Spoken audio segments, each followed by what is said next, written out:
दोस्तों, कैसे हो आप सब। उम्मीद करता हूँ कि सब लोग ठीक होंगे, अच्छे होंगे और मस्त भी होंगे। चलिए दोस्तों, अपने इतिहास के क्लास को आगे कंटिन्यू करते हैं और पढ़ते हैं पार्ट 3। ठीक है दोस्तों, चलिए पहला टॉपिक वैदिक राजा। पहला टॉपिक क्या है मित्रों? वैदिक राजा। समझिए, राजाओं द्वारा उच्च स्थिति प्राप्त करने का एक महत्व देवताओं से जुड़ना था। भाई समझिए, एक माध्यम था क्या? देवताओं से जुड़ना। राजाओं द्वारा उच्च स्थिति प्राप्त करने के लिए, जो राजा थे वो उच्च स्थिति प्राप्त करने के लिए क्या करते थे कि उनका एक माध्यम बन गया था खुद को देवताओं से जोड़ लेना। खुद को देवताओं से क्या कर लेना? जोड़ लेना। ठीक है जी दोस्तों, चलिए। कुषाण राजा मध्य एशिया से, ठीक है, कुषाण राजा मध्य एशिया से उत्तर भारत तक शासन किए। जो कुषाण राजा थे वो क्या करते थे कि मध्य एशिया से और उत्तर भारत तक, मध्य एशिया से उत्तर भारत तक इन्होंने शासन किया। ठीक है जी दोस्तों, आगे। शासकों ने मंदिर में अपनी विशाल मूर्तियां लगवाई। जो कुषाण शासक थे, ठीक है जी दोस्तों, क्या करते थे कि मंदिरों में अपनी अपनी विशाल विशाल बड़ी बड़ी मूर्तियां लगवाते थे। ठीक है दोस्तों, किसके साथ? देवताओं के साथ में, देवताओं के साथ में। और स्वयं को देवता तुल्य समझते थे। और स्वयं को क्या करते थे भाई? देवता तुल्य समझते थे। स्वयं को देवता के बराबर रखने का प्रयास करते थे। और इनका मानना ये था कि जो राजा थे वो कहते थे कि हम देवता के क्या है? हम देवता के प्रतिनिधि हैं। हम देवता क्या है? प्रतिनिधि हैं। ठीक है जी दोस्तों, ये कहते थे। ठीक है, कुषाण अपने नाम के साथ देवपुत्र की उपाधि हासिल कर ली। जो कुषाण राजा थे वो अपने नाम के साथ क्या करने लगे? देवपुत्र की उपाधि धारण कर रहे। देवपुत्र का मतलब देवताओं का पुत्र, देवताओं का वंशज। ठीक है जी दोस्तों, कुषाण अपने आप को क्या कहते थे कि हम देवताओं के क्या है? वंशज है। हम देवताओं के वंशज है। ठीक है, कुषाण सिक्कों की एक तरफ राजा और दूसरे तरफ देवताओं का चित्र लगवाए। जो कुषाण राजा थे वो क्या करते थे कि सिक्कों के एक तरफ अपना चित्र और एक तरफ देवताओं के चित्र को लगवाते थे। कौन? कुषाण राजा। कुषाण राजा क्या करते थे?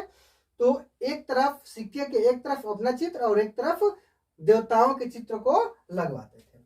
मथुरा के पास एक देव स्थल पर कुषाण राजा की विशाल मूर्ति मिली है। अब मथुरा का नाम आपने सुना होगा। मथुरा उत्तर प्रदेश का एक स्थान है। ठीक है जी दोस्तों, मथुरा के पास में एक देव स्थान मिला है जहां पर कुषाण राजा की बहुत ही विशाल मूर्ति मिली है। जहां पे कुषाण राजा की क्या मिली है? बहुत ही विशाल मूर्ति मिली है। ठीक है दोस्तों, अफगानिस्तान में भी एक देव स्थल पर ऐसे ही मूर्ति मिली है। अब अफगानिस्तान में भी क्या होता है कि एक विशाल मूर्ति मिलती है राजाओं की। क्या मिलती है? विशाल मूर्ति मिलती है राजाओं की। कहां पर? तो देव स्थल पर। कहां पर मिलता है भाई? तो देव स्थल पर। ठीक है, चलिए आगे देखते हैं और पढ़ते हैं अब गुप्त साम्राज्य। गुप्त साम्राज्य, जो गुप्त साम्राज्य का टाइमिंग है वो 275 ईस्वी से 550 ईस्वी। तो ध्यान रखिएगा, इससे पहले हम जो पढ़े थे हड़प्पा सभ्यता या फिर हड़प्पा सभ्यता जो पढ़े थे उसमें हम ईस्वी पूर्व लिखते थे। क्या लिखते थे? ईस्वी पूर्व। या फिर जो हम मौर्य साम्राज्य पढ़े वो ईस्वी पूर्व की घटनाएं थी। अब ये क्या है? ईस्वी की घटनाएं। ठीक है दोस्तों, बीच के जो टाइमिंग रहा है वो इतना महत्वपूर्ण नहीं है, इसीलिए हम उसको ध्यान में नहीं रखते हैं और अपने सिलेबस में भी वो नहीं है। ठीक है दोस्तों, चलिए आगे देखते हैं। गुप्त जो साम्राज्य था या गुप्त वंश के जो संस्थापक थे उनका नाम था श्रीगुप्त। गुप्त वंश के संस्थापक का क्या नाम था? श्रीगुप्त नाम था। और गुप्त वंश के अंतिम शासक का क्या नाम था? तो विष्णुगुप्त नाम था। क्या नाम था? विष्णुगुप्त। ठीक है दोस्तों, राजकीय जो भाषा थी गुप्त साम्राज्य की, जो राजकीय भाषा थी वो संस्कृत थी। वो क्या थी? संस्कृत थी। ठीक है दोस्तों, अधिकतर सोने के सिक्के बनवाए जाते थे। अब ध्यान दीजिए, जो भाई जो गुप्त साम्राज्य है, गुप्त साम्राज्य में अधिकतम सोने के सिक्के बनवाए गए हैं। अधिकतम क्या किए गए हैं? सोने के सिक्के बनवाए गए हैं। और मौर्यों के बाद, मौर्य काल के बाद गुप्त काल को स्वर्णयुग कहा जाता है। मौर्य काल के बाद गुप्त काल को ही स्वर्णयुग कहा जाता है। क्यों कहा जाता है? क्योंकि अधिकतम जो सिक्के थे वो इसी काल में बनवाए गए। ठीक है, दशमलव प्रणाली। अब ऐसा माना जाता है कि जो दशमलव प्रणाली है वो गुप्तों के काल में ही इसका विकास हुआ, गुप्तों के काल में इसका विकास हुआ। ठीक है। बाल विवाह, बाल विवाह की जो प्रथा है वो कब चालू हुई? ऐसा माना जाता है कि बाल विवाह की प्रथा भी गुप्तों के टाइम पे ही चालू हुई। ठीक है। अगला देखिए, जानकारी के स्रोत। अब गुप्तों के बारे में अगर हमें जानकारी इकट्ठा करना है तो उसके लिए हमें क्या करना होगा? तो गुप्तों के टाइम के सिक्कों का अध्ययन करना होगा और अभिलेखों का अध्ययन करना होगा। और किसका अध्ययन करना होगा? अभिलेखों का अध्ययन करना होगा। ठीक है।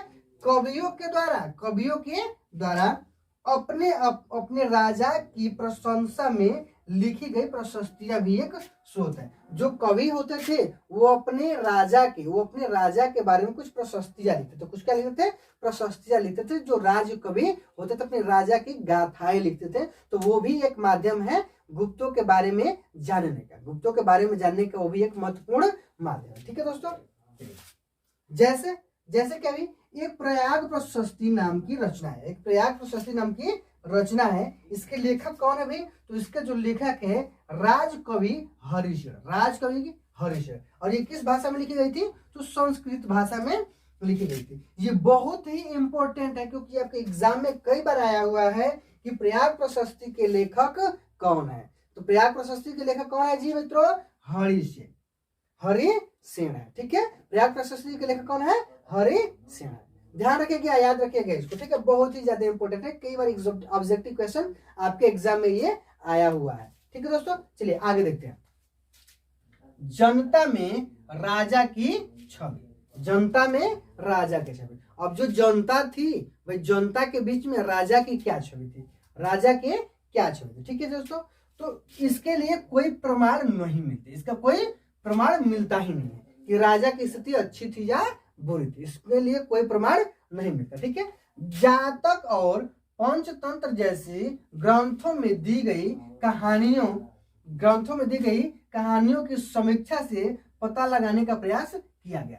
भाई जो जातक कथाएं होती हैं या फिर जो पंचतंत्र की कहानियां ग्रंथ हैं उनमें जो कहानियां दी गई हैं उसके समीक्षा से ये प्रयास किया गया कि पता लगाया जाए कि आखिर जो राजा थे उनकी स्थिति जनता के बीच में कैसी थी।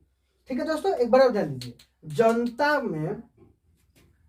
जनता में राजा की छवि, जनता में राजा की छवि, तो इसके प्रति कोई विशेष प्रमाण नहीं मिलता है, कोई विशेष प्रमाण नहीं मिलता है। जातक और पंचतंत्र की जो ग्रंथें हैं उनमें जो कहानियां दी गई हैं उन कहानियों को पढ़ करके और उन कहानियों को समीक्षा करके पता लगाने का प्रयास किया जाता है कि जो राजा थे, राजा की छवि जनता के बीच में कैसी थी। और ये जो कहानियां होती थी वो कैसी होती थी? मौखिक थी। ये कहानियां कैसी थी?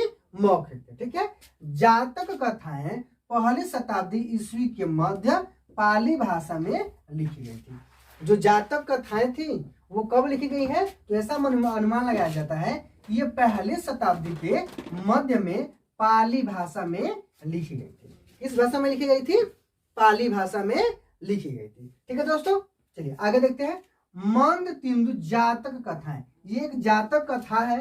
ठीक है। और इसके द्वारा ये समीक्षा की जाती है कि राजा की छवि जनता के बीच में कैसी थी। ठीक है दोस्तों। तो ये कहानी आपके सिलेबस में, आपकी किताब में है, तो उसको थोड़ा सा ध्यान दीजिए। देखिए ये कहानी है, इस कहानी में ये दिखाया गया है कि राजा जो था, राजा भेष बदलकर जनता के बीच में जाता है। राजा भेष बदलकर क्या करता है? जनता के बीच में जाता है और जनता से पूछता है कि भाई वो उसके राज्य में कैसा चल रहा है। तो जनता उसके बारे में बताती है, उसी से बताती है, क्योंकि जनता के बीच में वो भेष बदल करके जाता है तो जनता राजा से ही बताती है कि राजा बहुत ही सही नहीं है, राजा अच्छा नहीं है। वह क्या करता है? तो वह जनता को बेफजूल परेशान करता है, अधिक कर लगाता है। इससे जनता बहुत ही दुखी रहती है, परेशान रहती है। और बहुत सारे लोग इस राज्य को छोड़ करके दूसरे राज्य में भी जा चुके हैं। बहुत सारे लोग जंगल में जाकर के निवास करने लगे हैं। क्यों? क्योंकि राजा सही नहीं है। तो ये कुछ प्रमाण मिलते हैं जातक कथाओं से, जातक ग्रंथों से। ठीक है दोस्तों। चलिए ये मंद तिंद जो कथा है ना, इससे मिला है। ठीक है जी। चलिए आगे देखते हैं। फसल के फसल की उपज बढ़ाने के तरीके। अब फसल के उपज बढ़ाने के क्या तरीके थे भाई उसमें? उस टाइम पे फसल जो थी उस फसल में उपज बढ़ाने का क्या तरीका था? तो तरीका समझिए, हल का प्रयोग किया गया। किसका प्रयोग किया गया भाई? हल का। भूमि को जोतने के लिए, कृषि योग्य बनाने के लिए किसका प्रयोग किया गया? हल का। ठीक है। और लोहे की फाल का प्रयोग किया गया। किसका प्रयोग किया गया?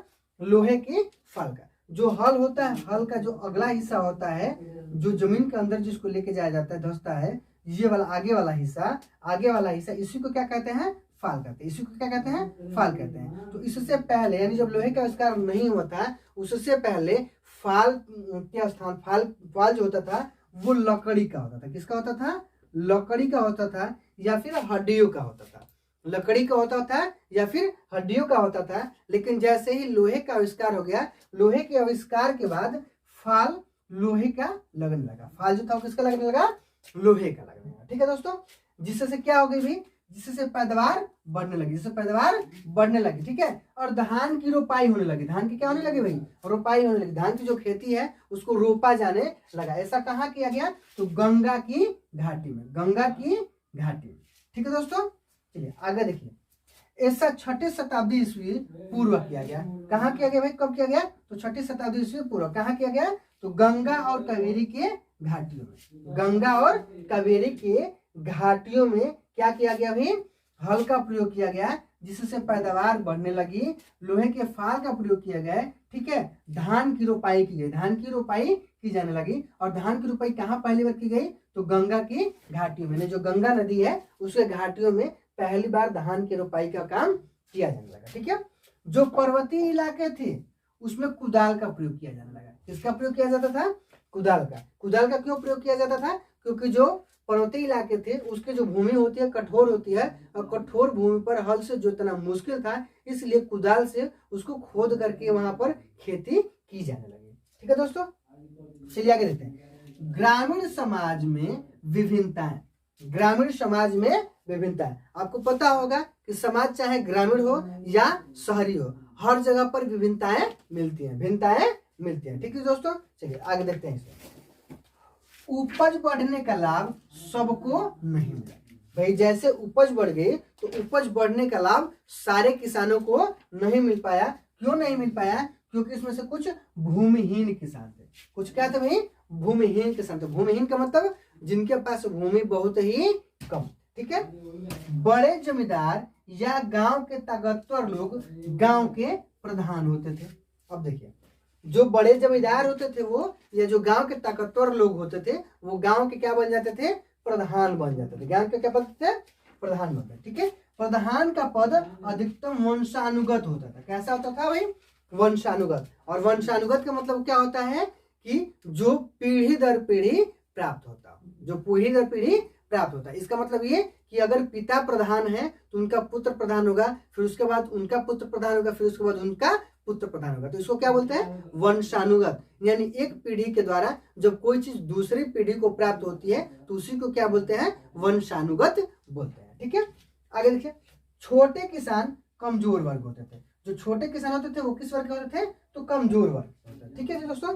तो आई होप यह समझ में आपको आया होगा अच्छे से। चलिए एक बार और इसको देख लेते हैं। ग्रामीण समाज में विभिन्नता है तो उपज बढ़ने का लाभ सबको नहीं मिल पाया। पहले तो ध्यान दीजिए कि जो खेती में उपज बढ़ा, उपज बढ़ने का लाभ सबको नहीं मिल पाया। क्यों नहीं मिल पाया? क्योंकि बहुत सारे किसान भूमिहीन थे। बहुत सारे किसान कैसे थे? भूमिहीन थे। ठीक है। बड़े जमींदार या गांव के ताकतवर लोग गांव के प्रधान होते थे। जो बड़े लोग होते थे वो, या फिर जो ताकतवर लोग होते थे वो गांव के प्रधान होते थे। ठीक है दोस्तों।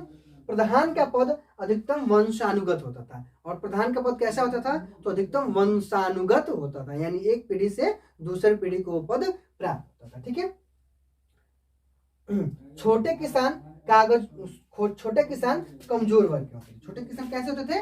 कमजोर वर्ग के होते थे। अतः हम ये कह सकते हैं कि उस समय भी ग्रामीण समाज में भिन्नताएं थी। ठीक है। उस समय भी अमीरी और गरीबी की बातें थी। उस समय भी कमजोर और बलशाली की बातें थी। चलिए दोस्तों क्लास को कंटिन्यू करते हैं और आगे बढ़ते हैं। अगला जो टॉपिक है वो है भूमिदान और नए संभ्रांत ग्रामीण, भूमिदान और न्याय संभ्रांत ग्रामीण। तो आपको पता होगा कि भूमि को दान देने की जो प्रथा है ये प्राचीन काल से ही चली आ रही है। बहुत पहले से ही लोग भूमि को दान देते थे, भूमि दान देते थे या वस्तु भी दान देने की प्रथा चली आ रही है बहुत ही प्राचीन काल से। ठीक है दोस्तों, तो यहाँ हम देखेंगे भूमिदान और न्याय संभ्रांत ग्रामीण। चलिए देखिए, भूमिदान प्राचीन काल से चली आ रही एक प्रथा है और इसके साक्ष्य अभिलेखों में मिले हैं। इसके साक्ष्य कहाँ मिले हैं जी? तो अभिलेखों में मिले हैं। और भूमिदान किसको किया जाता था? तो भूमिदान अधिकतम ब्राह्मणों को किया जाता था या फिर धार्मिक संस्थाओं को भूमिदान किया जाता था। ठीक है दोस्तों, जो भूमिदान करते थे वो ताम्रपत्र पर या फिर अभिलेखों पर उत्कृष्ट करवाते थे। ठीक है दोस्तों, चलिए, भूमिदान जो देते थे वो क्या करते थे कि ताम्रपत्र पर या फिर अभिलेखों पर अपने नाम उत्कृष्ट करवाने का भी काम करते थे। और आपको पता ही है कि दान किसको दिया जाता था? तो ब्राह्मणों को या फिर धार्मिक संस्थाओं को दान दिया जाता था। ठीक है दोस्तों, अधिकतम जो अभिलेख हैं वो संस्कृत भाषा में लिखे हुए मिले हैं। अधिकतम अभिलेख किस भाषा में लिखे हुए मिले हैं जी दोस्तों? तो अधिकतम अभिलेख संस्कृत भाषा में लिखे हुए मिले हैं। ठीक है,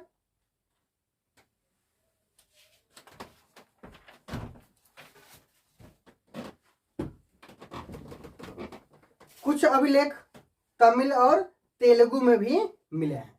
कुछ अभिलेख ऐसे भी हैं जो तमिल में लिखे गए हैं और तेलुगु में भी लिखे गए अभिलेख मिले हैं। ठीक है दोस्तों, चंद्रगुप्त द्वितीय जो गुप्त वंश के शासक थे, चंद्रगुप्त द्वितीय, उनकी एक पुत्री थी जिनका नाम है प्रभावती गुप्त। जिनका नाम क्या भी? प्रभावती गुप्त। ठीक है, तो प्रभावती गुप्त के पास संपत्ति थी, प्रभावती गुप्त के पास संपत्ति थी तथा उसने दान भी दिया जबकि संस्कृत के ग्रंथों के अनुसार स्त्री को संपत्ति रखने की स्वतंत्रता नहीं थी।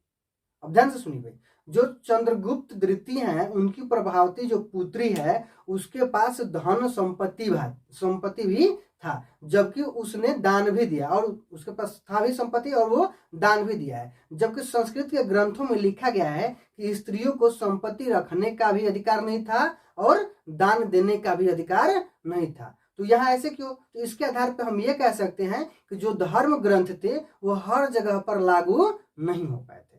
जो धर्म ग्रंथ थे वो हर जगह पर लागू नहीं हुए थे, कहीं हुए थे और कहीं नहीं भी हुए थे। ठीक है दोस्तों, ये टॉपिक समझ में आ गया आपको? चलिए अगला देखते हैं टॉपिक।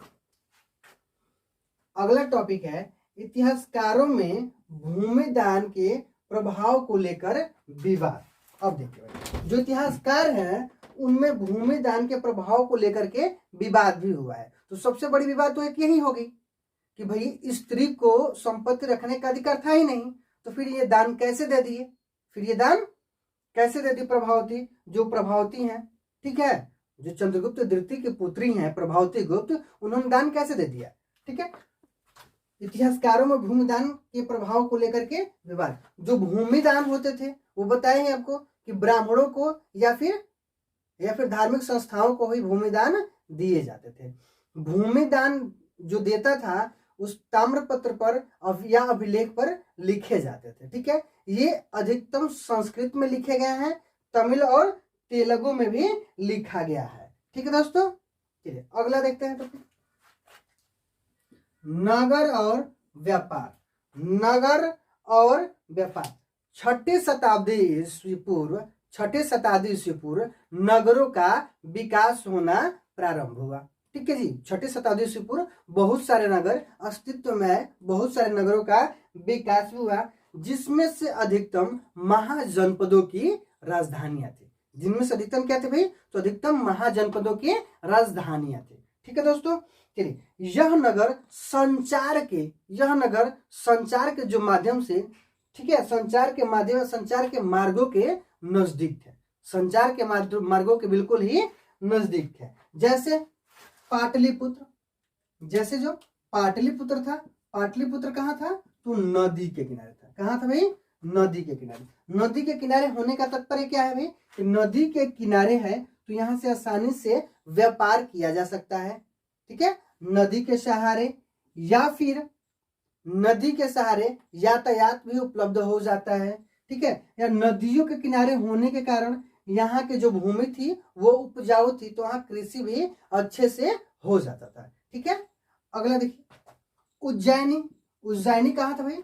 भूतल मार्गों पर। उज्जैनी कहाँ स्थित था? तो भूतल। भूतल मार्गों का मतलब वो मार्ग जो भूमि पर हो और बिल्कुल ही क्या हो, समतल हो, बराबर हो। आप खुद ही सोच सकते हैं, अगर कोई पहाड़ी पर शहर बसाया जाए और वहां आने जाने के लिए रास्ते कठिन हो, तो क्या वहां लोग रहना पसंद करेंगे? या क्या वैसे जगह पर शहर को बसाना उचित होगा? भी समझिए, अगर रास्ता ही नहीं है या रास्ता जाने के लिए सही नहीं है पहाड़ी पर, तो क्या वहां नगर बसाना उचित होगा?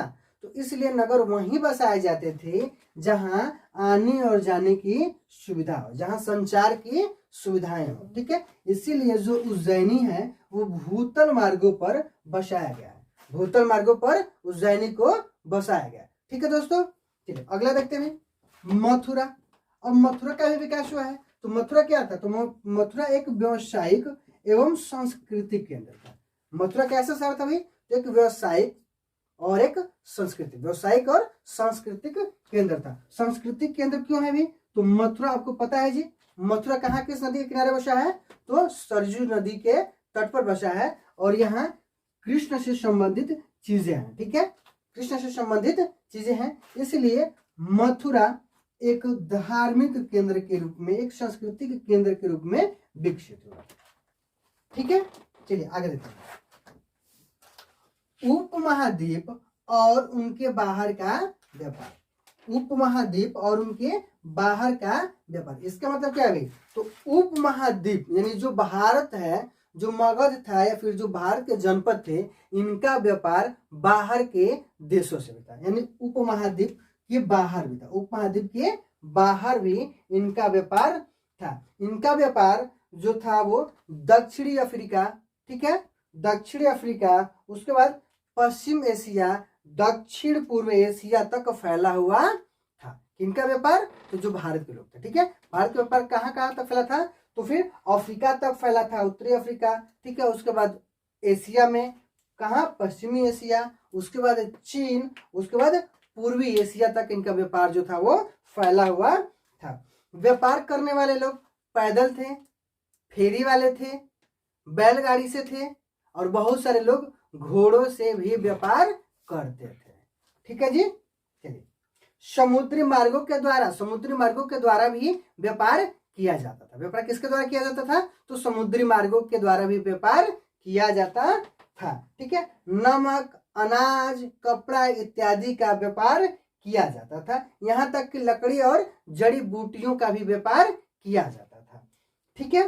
रोमन राज्य में, जो रोमन राज्य रहा है, वहां पर काली मिर्ची और वहां से जड़ी बूटियां मंगाई जाती थी। रोमन राज्य से क्या मंगाया जाता था? तो काली मिर्ची मंगाई जाती थी और जड़ी बूटी मंगाई जाती थी, ठीक है। ठीक है दोस्तों, चलिए आगे देखते हैं सिक्के और राजा। सिक्के और राजा, ठीक है। सिक्कों के प्रचलन से व्यापार और ये आसान हो गया। सिक्कों के प्रचलन से व्यापार और भी आसान हो गया, क्योंकि उससे पहले जो था वस्तु विनिमय प्रणाली प्रचलित थी।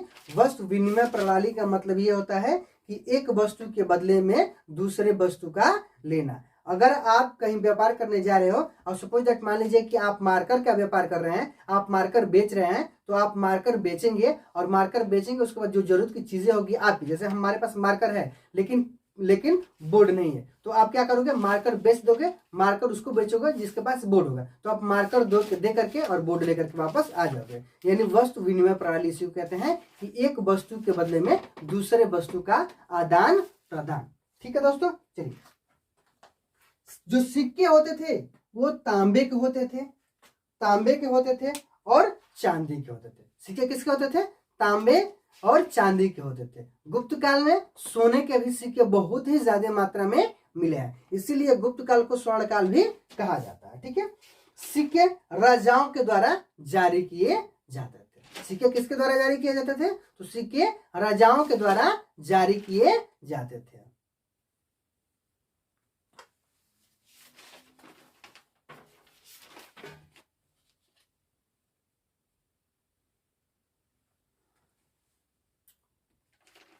शासकों के नाम तथा शासकों के नाम तथा शासकों के नाम तथा उनकी प्रतिमा यानी उनके चित्र सिक्कों पर सर्वप्रथम यूनानियों ने छापना शुरू किया।